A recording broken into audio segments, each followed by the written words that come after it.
Esta noche es una noche muy lluviosa. Son 4 de la mañana. Y el médico me dijo, en los problemas de insomnio, o tengo insomnio, ponete a hacer ejercicios de variables aleatorias continuas. Ponete a hacer ejercicios de variables aleatorias continuas. Y bueno, tengo ganas de seguir haciendo, porque no puedo dormir. Y la idea es esa. Si uno no puede dormir, tiene que estar activo, tiene que hacer algo, tiene que ser algo útil. Este era variables aleatorias 12', digo 12 y 12', porque al final del 12 Zoom me sacó 40 minutos y tuve que hacer un extra 12', que era a continuación de todo lo que estábamos diciendo. Estaba por acá ya casi finalizando la clase. Pero bueno, esto es lo que quedó de 12'. Esta es 13. Ya no es 12', es 13. Así que bueno, es una cuestión de terapia. Me dijo, no, ponete a hacer, cuando tengas insomnio, ponete a hacer variables aleatorias continua que te vas a sentir mejor. Número 13. Esto es lo último que había quedado. Breve repaso. Ya vimos todo. Vean el video anterior. Tomé el ejemplo de los intervalos de clase que corresponden a lo que gana un individuo que se elige al azar en la capital federal, en el microcentro, a una cierta hora, al mediodía, qué sé yo, pongámosle. Y se eligen al azar en forma representativa, significa sin ningún ni privilegio, ningún tipo de discriminación en particular, se elige al azar, bueno, tuntún, como bien decimos acá en Argentina. Uno acá, otro allá, vamos tomando lista, tomamos 100 datos, bueno. Y de esos 100 datos tabulamos esto. Estadística descriptiva poblacional. No vamos a repetir cada detalle, porque si no termino más. Y fabricamos este histograma en estos intervalos de clase, ¿no? Que tenían amplitud de $100, de 100 a 200, 200 a 300, 300 a 400 y así sucesivamente. Bueno, cada intervalo está representado por una marca de clase que es el valor medio de cada intervalo, entre 100 y 200, 150, entre 200 y 300, 250, que son los valores medios de cada intervalo, ¿no? Se supone que los valores medios es sumar los dos extremos, 100 más 200 dividido 2, o sea, 100 más 200, 300 dividido 2, 150, 200 más 300, 500 dividido 250, y así se obtienen las marcas de clase, ¿no? Que representan a los intervalos. Bueno, personas que ganan entre $100 y $200 son 5, entre 200 a $300 son 10, así, bueno, son datos que uno toma estadísticamente, ¿no? De la población. Ok. En principio dije que esta marca de clase la tomábamos como una variable aleatoria discreta. Pero el hecho de que la podamos tomar como una variable aleatoria discreta no significa que sea una variable aleatoria discreta por excelencia. En realidad, en el fondo no lo es. Que el hecho yo lo haya tomado a la marca de clase como una variable aleatoria discreta en forma contable, ok, lo puedo hacer. Pero no necesariamente es una variable aleatoria discreta. Y sabemos muy bien que no lo es. Porque el sueldo de las personas no son números enteros. Son números con decimales, con cifras decimales, como lo aclaramos en el video anterior. Así que es una variable aleatoria continua, porque es un número real. Pero bueno, ahí está el quid de la cuestión. Porque en realidad podemos transformar esto que nosotros estamos tomando como variable aleatoria continua, que es la marca de clase, en una variable aleatoria, esto que es una variable aleatoria, digamos, esta marca de clase que la estoy tomando como una variable aleatoria discreta, que en el fondo no necesariamente tiene que ser discreta, entonces la puedo convertir en continua. ¿Por qué? Porque el sueldo de las personas es un número real, no es un número natural, es un número que no es contable, es un número con cifras decimales. Entonces, como puedo hacer eso, entonces de alguna manera, ahí está el quid de la cuestión. De cómo transformar una variable en principio que yo considero discreta, variable aleatoria discreta, a continua. Entonces, la manera que yo procesé para poder transformar esa variable aleatoria discreta, que en este caso la marca de clase, transformarla en una variable aleatoria continua, es a través del histograma. Si en principio yo marqué los intervalos de clase, fui dibujando estas cajas, el área de cada una de esas cajas representa la probabilidad o frecuencia relativa respectiva. Por ejemplo, el área de esta primera caja representa a 5 sobre 100, el 5%, ¿no?, de los datos. Después la segunda caja, que sería esta, que está entre 100 y 300, perdón, entre 200 y 300, esta caja representa un área igual a 10 sobre 100. Después, entre 300 y 400, tenemos este intervalo de clase, esta caja tiene un área, y toda el área de esta caja, de este rectángulo, es 30 sobre 100, y así sucesivamente. O sea, el área de cada uno de esos polígonos, bueno, de cada uno de esos rectángulos, representa la probabilidad correspondiente al intervalo de clase, al intervalo de clase respectivo con su marca de clase. Bueno, ¿qué pasa? Entonces, ¿qué hicimos? ¿Cuál fue la manera de poder convertir esta variable, que en principio la considero discreta a continua? Bueno, lo que hice es disminuir la amplitud o el ancho de cada uno de estos intervalos de clase. Y lo dividí, o sea, disminuir la amplitud significa que en vez de que sea de 100 a 200, la amplitud del intervalo de clase la hice chiquita. La hice, por ejemplo, con intervalos de clase de amplitud 0,01. O sea que cada uno de estos intervalos de clase de 100 a 200, 200 a 300, 300 a 400, los subdividí en intervalitos de clase de amplitud 0,01. Que nosotros hicimos la cuenta en el video anterior y nos quedó que la cantidad de intervalitos de clase, por decir intervalitos chiquititos de clase, entre 100 y 800 son 70.000 intervalitos de clase que hay entre 100 y 800. Por lo tanto, a medida que yo voy marcando, acá lo que voy haciendo es intervalitos chiquitos, cada intervalito chiquito tiene un rectangulito finito. Si yo pego todos estos rectangulitos finitos, hago como un barrido continuo. Cosa de que yo no voy a poder distinguir un rectangulito del otro porque tienen tan poco espesor que no puedo distinguir uno del otro. Entonces, como uno están pegados continuamente, digamos, en forma contigua uno con el otro, da una sensación de barrido, da una sensación de área, de cubrir un área. ¿Debajo de qué? Debajo de esta curva. Que esta curva yo la llamé función f de x, igual a f de x, que no es otra cosa que la función densidad. Se llama función densidad de la variable aleatoria, que ahora es continua. ¿Y por qué es continua? Porque ahora estoy tomando en forma continua todos los números reales del eje X. Como esos intervalitos son tan finitos, de longitud 0,01 y podrían ser más chiquitos aún, podrían ser de amplitud 0,001, más finitos aún, no puedo distinguir un número real del otro. O sea, son números reales. Todo el eje que estoy cubriendo, haciendo todos estos filetes, unos pegados contiguamente uno con el otro, son todos números reales, uno pegado al lado del otro. No se pueden distinguir. Entonces esta variable aleatoria pasó a ser ahora continua. Donde queda todo un barrido de un área debajo de una curva envolvente que es igual a f de x, que se llama función densidad de probabilidad. Bueno, así, vean el video anterior. Yo tampoco no quiero perder mucho tiempo con esto. O sea, así un repaso a la ligera. Y así convertíamos una variable discreta a una continua. Por eso la variable aleatoria continua no es ningún invento raro, viene de la discreta. Y a través de este ejemplo se entiende cómo transformar la discreta a la continua. Bueno, de la variable aleatoria discreta acá yo hice un cuadrito que siguió acá. Claro, muy claro.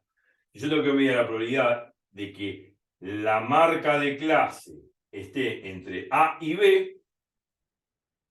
Significa, por ejemplo, A podría llegar a ser 250 y B puede ser 550. A puede ser 250 y B puede ser 550, un ejemplo.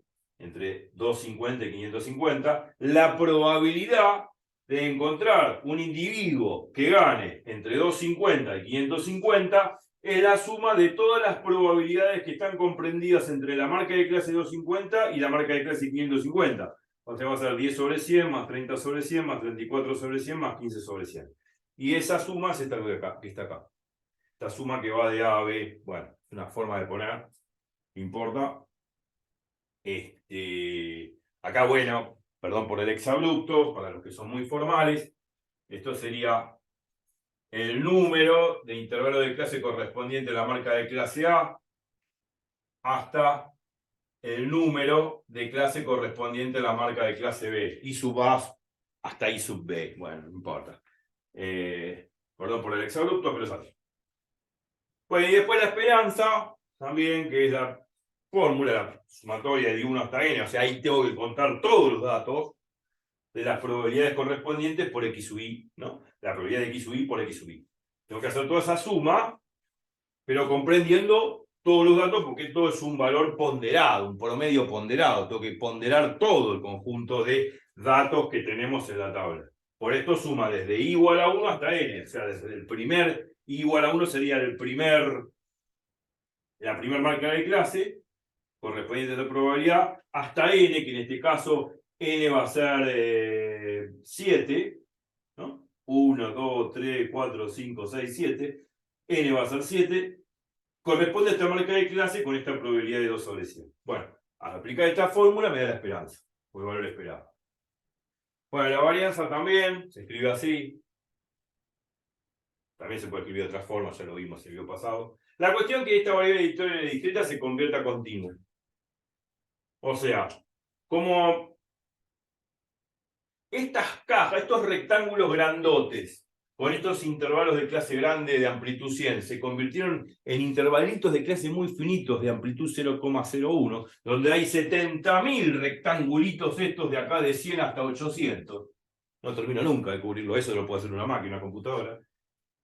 Da la sensación que todos estos rectangulitos barren toda un área hasta 800, que es un área debajo de esta curva que se llama función f de x, que es la función de densidad que me está marcando la altura, ¿no? De todos estos rectangulitos que están envueltos por esta curva que es f de x, la función de densidad de probabilidad.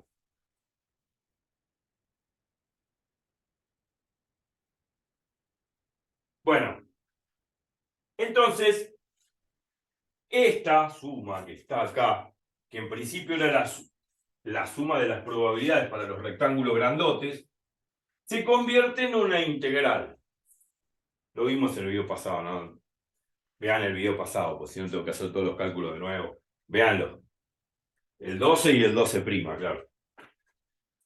Se convierte esta suma en una integral. La integral, si yo tengo que calcular de una variable aleatoria continua la probabilidad de que x esté subtendido entre a y b, es la integral de a a b, es una integral definida, como vimos en análisis 1. Vean mis clases de análisis 1 que están perdidas en mi canal. La integral definida entre a y b de la función de densidad de probabilidad f de x diferencial x. Bueno. La esperanza, en vez de ser una suma, es una integral. O sea, cuando pasamos de una discreta a una continua, la sumatoria pasa a ser una integral. Esa es la moraleja.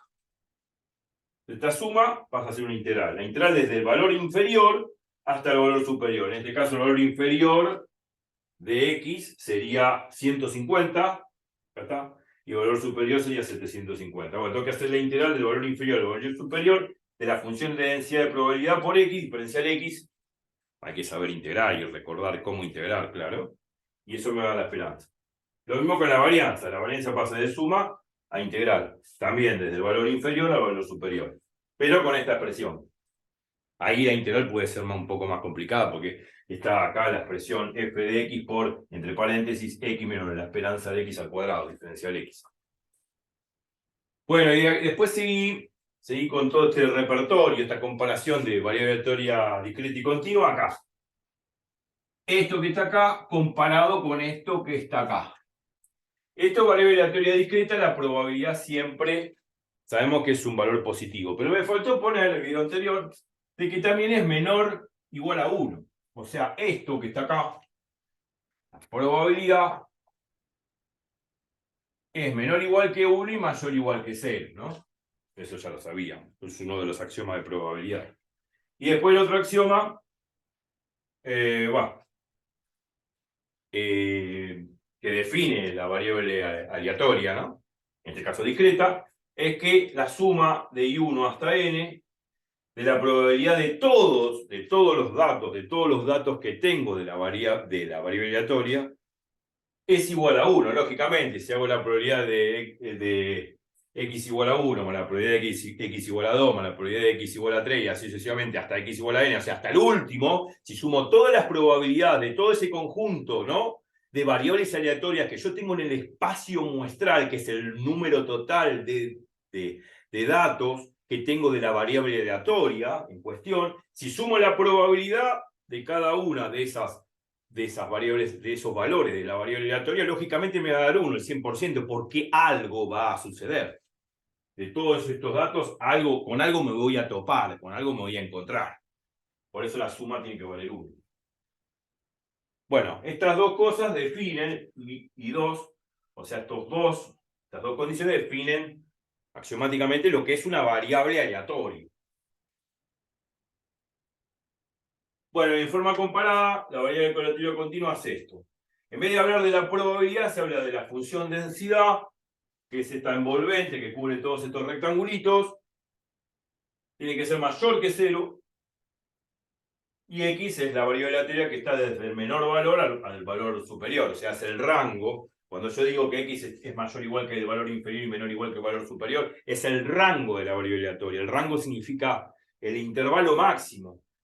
El intervalo máximo que ocupa la variable aleatoria. O sea, en ese intervalo máximo están todos los datos de la variable aleatoria. El caso x igual a, bueno, sé yo, x igual a 0, x igual a 1, x igual a 2. O sea, todos los datos de la variable aleatoria encajan en este intervalo.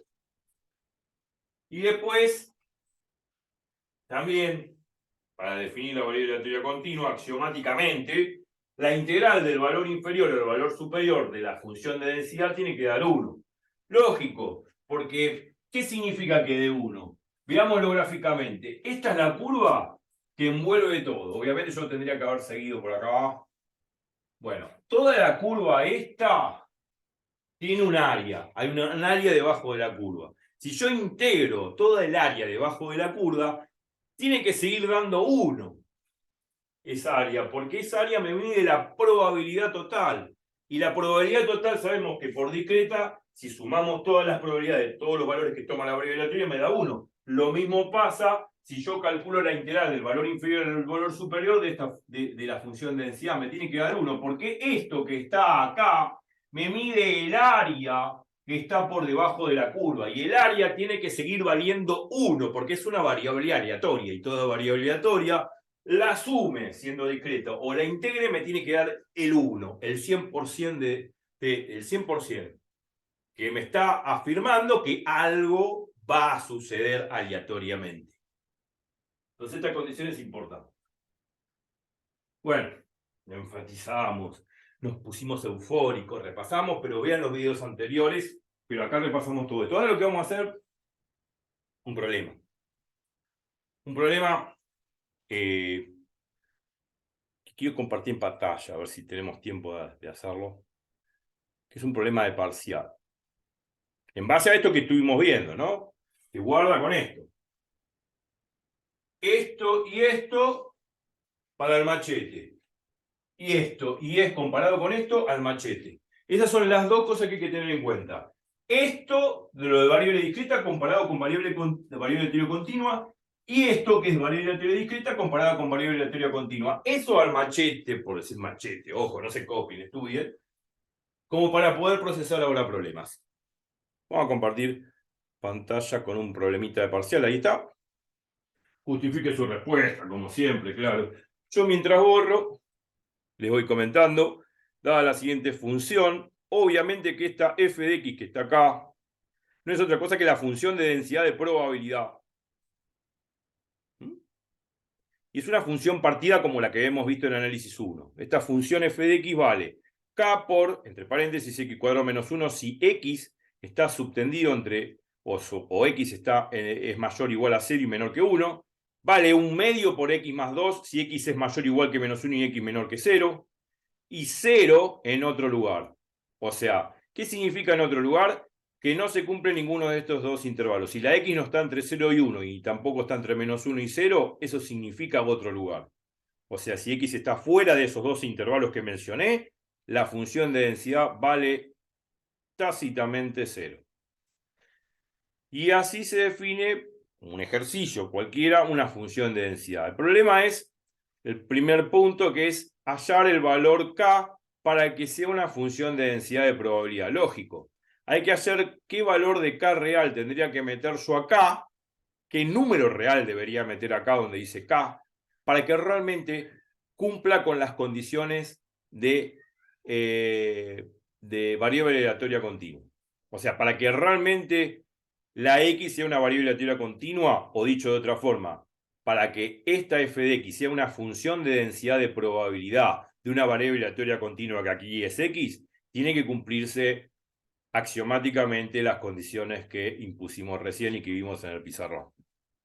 Que en principio tiene que ser la función de densidad mayor que 0 y la integral del valor inferior al valor superior de la variable de la función de densidad f de X diferencial X tiene que dar 1, que indica el 100% de que me está indicando que es el área total que está debajo de la curva que nosotros pintamos, y ese 1 me está diciendo que es el 100% seguro de que algo va a suceder aleatoriamente en el problema.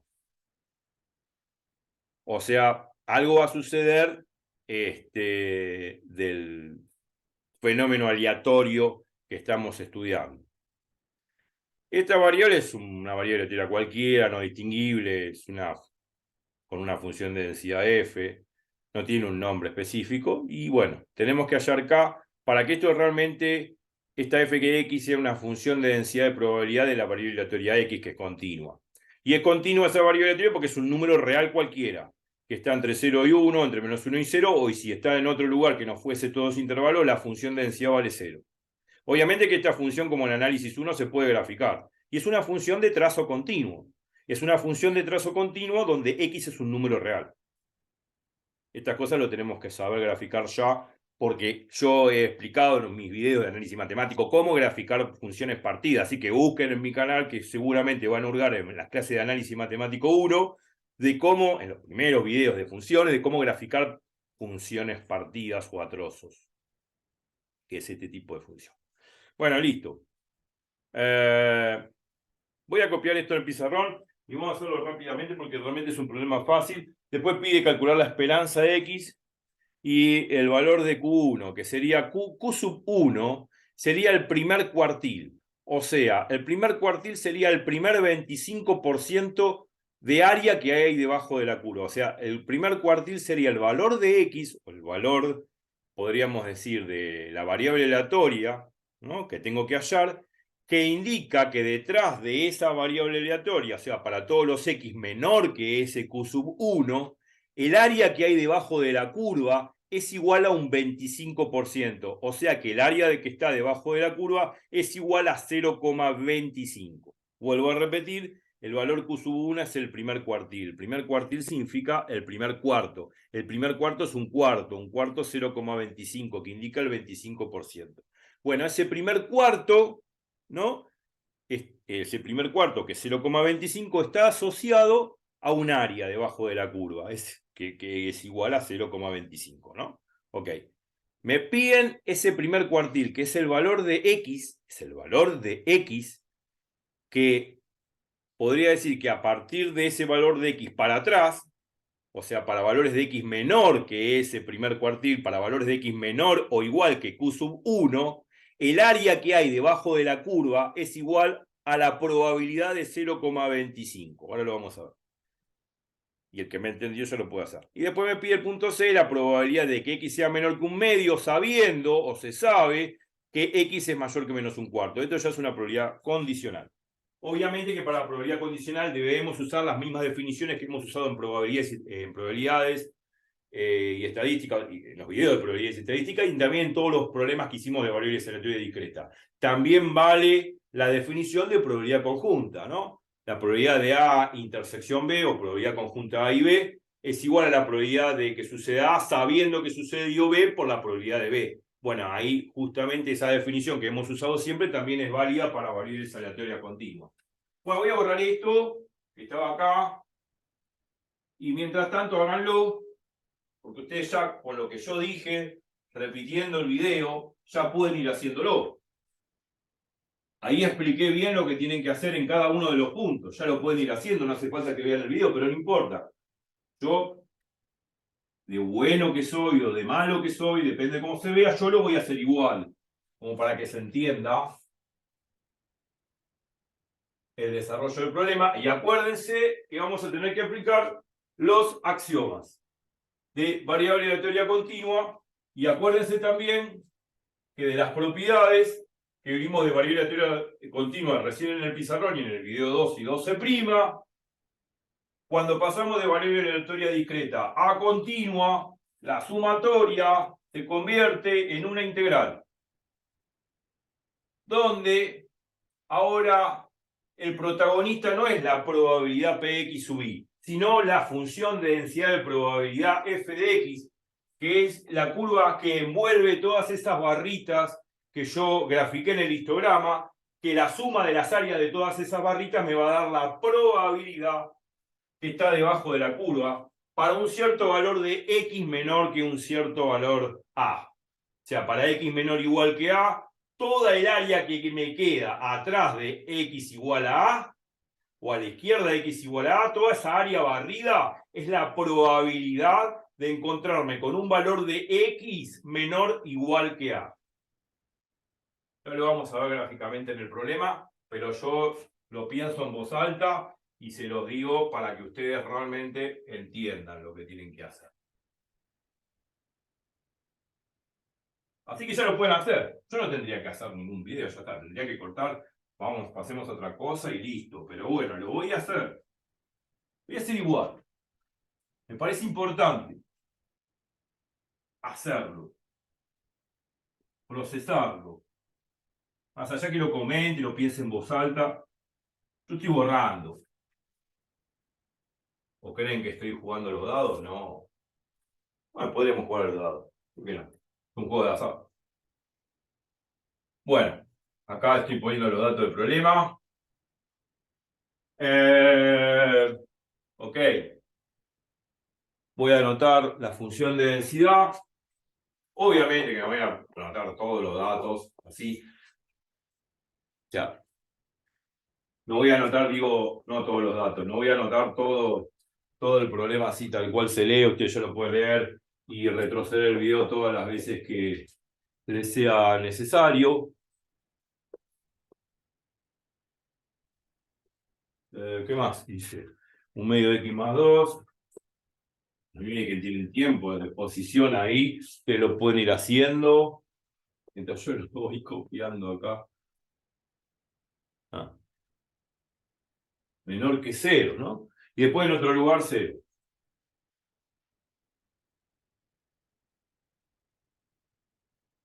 Bueno, el primer punto, hallar K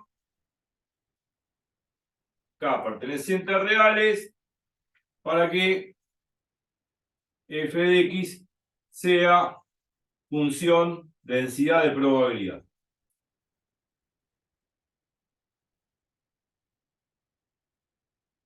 Vamos a abreviar. Listo. Después la esperanza, el primer cuartil, chau. Me voy de acá. Dejamos de compartir pantalla, estoy yo. Bueno, listo. El valor de K para que sea probabilidad, por una función de densidad de probabilidad. Y X sea una variable aleatoria continua. Se tiene que cumplir eso, aquello que no borré, que son los axiomas que definen la variable aleatoria continua. La función de densidad tiene que ser positiva en su rango, o sea, desde el valor inferior al valor superior de la variable aleatoria X. Y a su vez, la integral desde el valor inferior al valor superior tiene que dar 1 porque me está indicando el área debajo de la curva y eso me da la probabilidad total del 100%, dándome la seguridad de que algo va a suceder aleatoriamente en ese problema estadístico. Bueno, entonces tengo que aplicar este axioma, el axioma 2. El axioma 1 ya se cumple porque esta función matemáticamente es positiva de 0 a 1 y también esta es positiva de menos 1 a 0.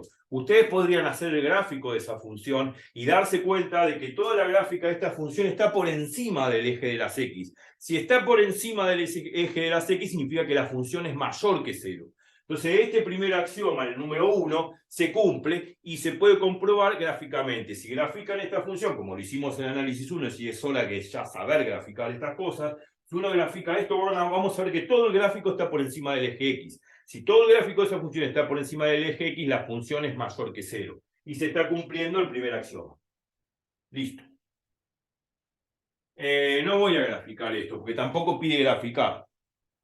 Entonces se los dejo de tarea. Comprobar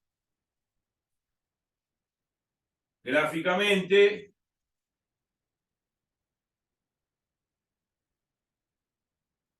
que f de x es mayor que 0. O sea, todo el gráfico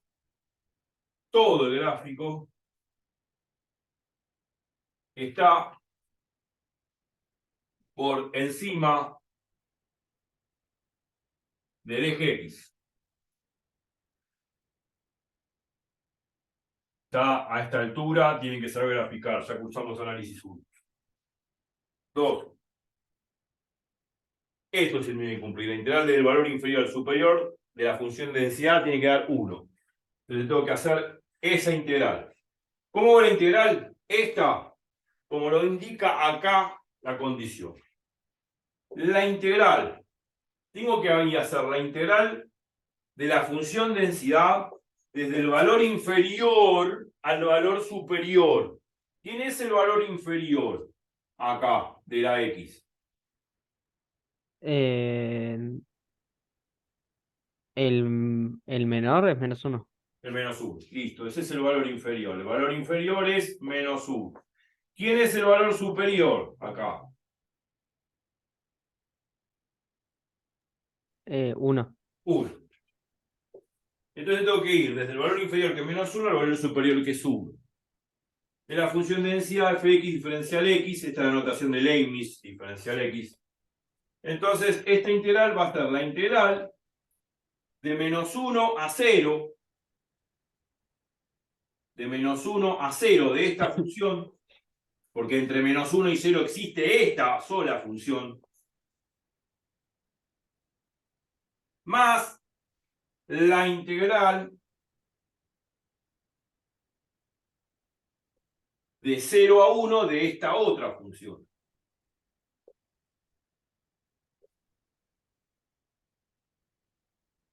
Y ya está, no me interesa más nada porque en otro lugar vale 0 la función y integrar 0 da 0.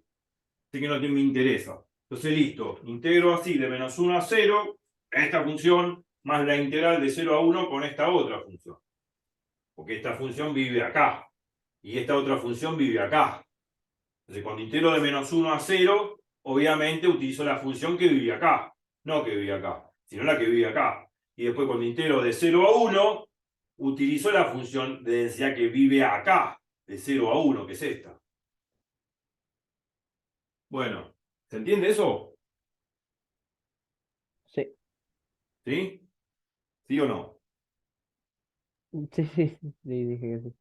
Se entiende. Digamos, la integral de -1 a 0, tengo que utilizar esta función. Y la integral de 0 a 1, tengo que utilizar esta función, porque esta función vive de 0 a 1. ¿Se entiende?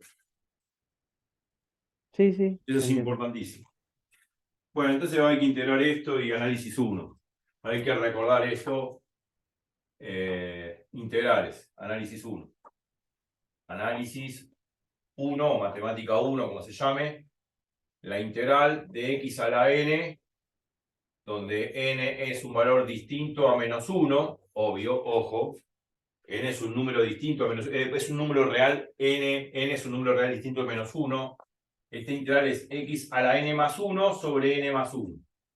Esta es la integral, bueno, más la constante de Barrow, no importa la constante de Barrow. Total, lo vamos a trabajar con integrales definidas. Esta es la integral que uno vio en análisis 1. Entonces, bueno, acá lo que hay que hacer es integrar correctamente. ¿Tengo tiempo? Sí. Entonces, bueno, acá lo que hago es distribuir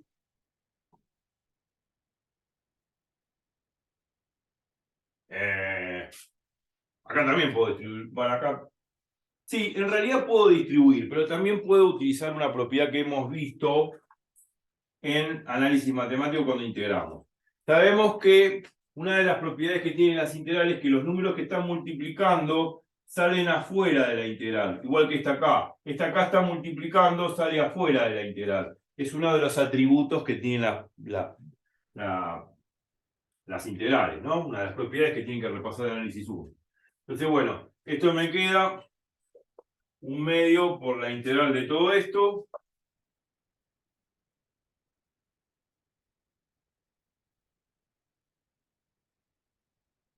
Más K, esta K sale afuera, la integral de 0 a 1 de la integral de todo esto. Esa integral tiene que dar 1. Porque tiene que dar 1 esta integral. Entonces todo esto tiene que dar 1. Por el axioma. Bueno, hay que integrar eso. Otra propiedad que tienen las integrales, la integral de una suma o resta de funciones es igual a la suma o resta de las integrales. O sea, la integral se puede distribuir dentro de una suma. Entonces, la integral de esto más la integral de esto, y acá va a ser la integral de x cuadrado más la integral de menos 1. Bueno, distribuyo, sigo por acá, sigo por acá abajo, va a quedar un medio. Me va a quedar la integral de x más la integral de 2. La integral de x más la integral de 2. Otra de las propiedades que tienen que saber es que la integral de un número, como lo vimos en el análisis 1, es el número, o la constante, por así decir, el número por x, más la constante. No n es un número, donde obviamente esto es un número que pertenece a reales. O sea que, si yo tengo que hacer la integral de 2, es 2 por x. Y si tengo que hacer la integral de x, es la integral de x a la 1, tengo que aplicar esta propiedad. La integral de x a la 1 es x a la 1 más 1 sobre 1 más 1, o sea, me queda x cuadrado sobre 2. O sea que me queda acá adentro x cuadrado sobre 2 más 2x. Y después tengo que evaluar por la famosa regla de Barrow esta integral entre menos 1 y 0. Más esto, k, y acá aplico distributiva, la integral de x cuadrado menos la integral de 1. La integral de x cuadrado, aplico esta fórmula, va a ser x a la 2 más 1 sobre 2 más 1, me va a quedar x al cubo sobre 3. Y la integral de 1, aplico esta fórmula, la integral de un número es el número por x, va a ser la integral de 1 es 1 por x. Y tengo que evaluar todo esto por la famosa regla de Barrow, que ahora la repasamos, entre 0 y 1. Toda esta cuenta tiene que dar 1. Una vez que yo resuelvo estas dos cosas por la regla de Barrow, despejo x. Pero como no me alcanza el tiempo, nos iremos al próximo video. Vamos a seguir calculando esto por la regla de Barrow, y esto por la regla de Barrow, famosa regla que vimos para integral definida y para cálculo de área y análisis 1. Les recomiendo que repasen mis videos. Están ahí en el canal, porque estas cosas hay que saberlas. Yo en el próximo video prosigo con esto. Nos vemos en variables aleatorias 14. No se muevan de ahí, guarda, así que no se la pierdan. Si se la quieren perder, cosas de ustedes. Chau, chau.